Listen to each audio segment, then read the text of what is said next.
Day 21 of 365 Bible Stories.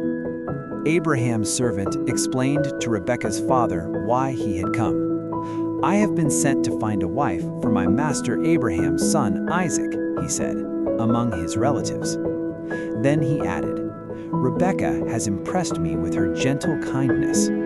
I would like her to come back with me and be Isaac's wife." Rebekah's father and brother recognized God's plan in this.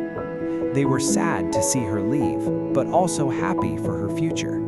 Meanwhile, Isaac was walking in his father's field. When the servant and Rebekah approached on their camels, Rebekah spotted Isaac immediately. There was something special about him. "Who is that man walking out there?" she asked.